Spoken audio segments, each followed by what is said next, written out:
Assalamualaikum warahmatullahi wabarakatuh. Eh, Halo semua, semoga kita dalam keadaan sehat dan tetap semangat. Kembali lagi sama saya Dinda Frida.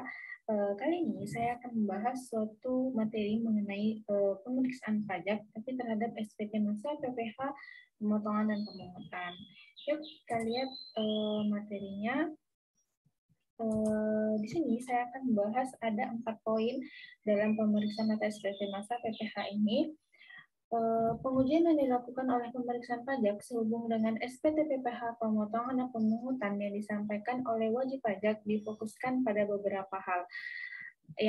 Poin pertama itu ada pengujian kelengkapan objek pajak yang dilaporkan. Tujuannya untuk menguji kelengkapan atas objek pajak yang dilaporkan oleh wajib pajak dalam SPT dilakukan untuk memastikan bahwa si wajib pajak telah melaporkan seluruh objek pajak dalam SPT PPh pemotongan dan pemungutan. Nah, bagaimana dengan teknik pemeriksaannya? Teknik pemeriksaan yang dipakai oleh pemeriksaan pajak untuk melakukan pengujian kelengkapan atas objek pajak ini yang pertama itu ada pemanfaatan informasi internal dan eksternal Direktorat Jenderal Pajak, yang mana informasi tersebut dapat berupa data kredit pajak, yakni bukti potongan yang dilaporkan oleh seluruh lawan transaksi wajib pajak yang sedang dilakukan pemeriksaan. Pemeriksa dapat menentukan apakah si wajib pajak telah melaporkan seluruh objek pajak dalam SPT PPh pemotongan dan pemungutan atau belum. Lalu teknik kedua itu ada analisis angka-angka. Dilakukan dengan menganalisis perubahan volume produksi barang dengan perubahan nilai pelaporan objek pajak penghasilan PPh pasal 21 berupa gaji pegawai. Lalu teknik yang ketiga itu penelusuran angka. Penelusuran angka ini dapat dilakukan dengan melakukan pemeriksaan pajak, yakni dengan memeriksa apakah si wajib pajak telah memposting buku besar yang menjadi dasar penyusunan laporan keuangan. Lalu teknik keempat ada penelusuran bukti. Bukti tersebut dapat berupa slip gaji karyawan, kontrak, atau invoice jasa dari penyedia jasa. Dengan itu, pemeriksa pajak dapat mengetahui apakah nilai objek pajak PPh pemotongan dan pemungutan telah dilaporkan dalam laporan keuangan atau SPT dan apakah nilai yang dicatat sesuai dengan transaksi yang terjadi atau tidak. Lalu teknik yang kelima, ekualisasi atau rekonsiliasi, yaitu pencocokan saldo 2 atau lebih angka yang mempunyai hubungan satu dengan yang lain. Pemeriksaan pajak melakukan ekualisasi atas yang pertama, objek pajak PPh pasal 21 atau 26 dengan biaya tenaga kerja di SPT tahunan PPh badan. Yang kedua ada objek PPh pasal 23 atau 26 dengan biaya jasa di SPT tahunan PPh badan. Lalu yang ketiga ada objek PPh pasal 2326, pasal 4 ayat 2 dan pasal 15 dengan biaya sewa di SPT tahunan PPh badan.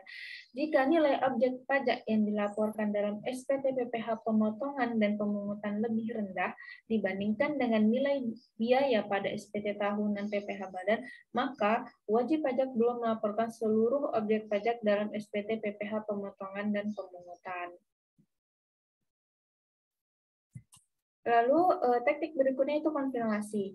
Jadi pemeriksa pajak berdasarkan dari dokumentasi SPT yang telah disampaikan oleh si wajib pajak, dilakukanlah konfirmasi kepada pihak lawan transaksi dari wajib pajak yang sedang dilakukan pemeriksaan untuk menilai kebenaran pelaporan objek pajak. Lalu teknik yang ketujuh itu pengujian kebenaran perhitungan matematis terkait dengan pengujian atas objek PPh pemotongan dan pemungutan. Pemeriksa pajak dapat melakukan pengujian kebenaran perhitungan matematis atas kebenaran penjumlahan, pengurangan, perkalian, dan pembagian atas objek pajak yang dilakukan wajib pajak dalam PT atau laporan keuangan yang disampaikan. Nah, poin yang kedua itu pengujian kebenaran perhitungan PPh terutang, yang mana dilakukan oleh pemeriksaan pajak guna memastikan bahwa si wajib pajak telah menghitung PPh pemotongan dan pemungutan sesuai dengan ketentuan yang berlaku. hal-hal krusial yang akan diuji oleh pemeriksa. Yang pertama itu kebenaran mekanisme perhitungan PPh terutangnya. Lalu yang kedua, kebenaran penentuan status subjek pajak wajib pajak yang dipotong. Lalu yang ketiga, kebenaran nilai pengurangan yang diperkenankan. Dan yang keempat, kebenaran tarif yang dipergunakan dalam menghitung PPh. Baik, poin ketiga itu ada mengenai pengujian kebenaran kredit pajak. Hal ini bertujuan untuk memastikan agar kredit pajak yang dinyatakan oleh wajib pajak dalam SPT telah sesuai dengan ketentuan yang berlaku. Nah, teknik yang dapat dilakukan pemeriksa untuk menguji kebenaran kredit pajak ini, yang pertama ada pemanfaatan data internal Direktorat Jenderal Pajak berupa bukti potong PPh atau surat setoran pajak. Lalu yang kedua, konfirmasi ke pihak pemotong atau pemungut pajak. Nah, untuk poin yang keempat, itu ada akun-akun terkait dengan objek PPh pemotongan dan pemungutan. Yang pertama, ada PPh pasal 2126. Objek yang terdapat pada PPh pasal 2126, biaya tenaga kerja yaitu gaji, upah, lembur, bonus, pesangon.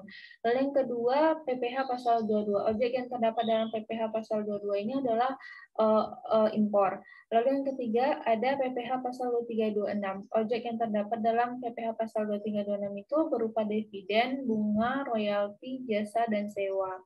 Lalu yang keempat ada PPh pasal 4 ayat 2. Objeknya itu berkaitan dengan jasa dan konstruksi. Lalu yang kelima ada PPh pasal 15. Objeknya itu berupa sewa kapal dan sewa pesawat secara charter.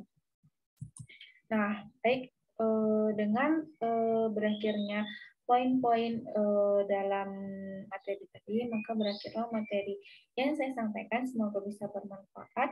Apabila ada salah dan kurang, saya mohon maaf. Wabillahi taufiq wal hidayah. Wassalamualaikum warahmatullahi wabarakatuh.